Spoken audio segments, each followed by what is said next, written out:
So, strange noises in an ancient Greek city. We've got ghosts, earthquakes, and secret tunneling as competing theories. To find out what's really responsible for all the ruckus, we need our experts to sound off. First up, geologist Dr. Bob Anderson considers the seismic theory.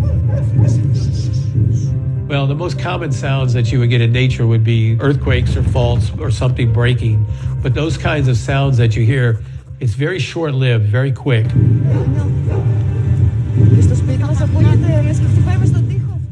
This sound is very rhythmic. It's very constant. It doesn't actually vary very much at all, which leads me to believe that it's some machinery down below, whether they are digging tunnels or running pipe, or whether there is a power station or something nearby.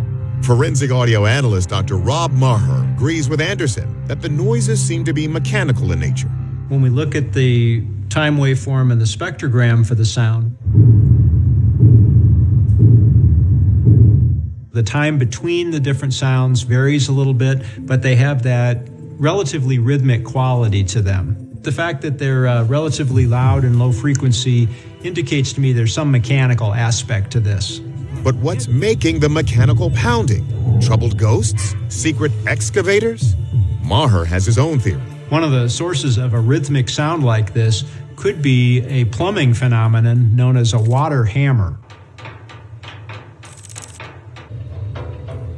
Anyone who might have steam radiators is familiar with this whump sound that happens due to the flow of those liquids in the thermal system of the pipe.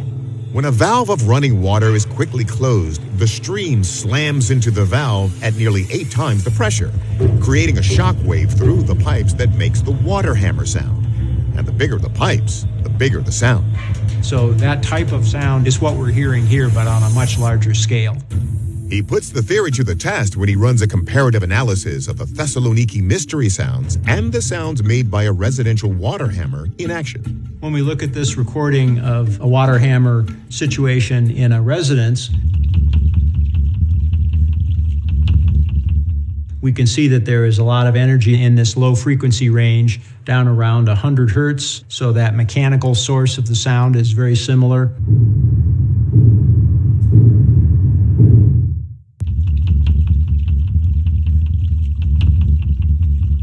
The characteristics of the frequency range and the repetition are both consistent between those two types of sounds. Our verdict? Water hammer.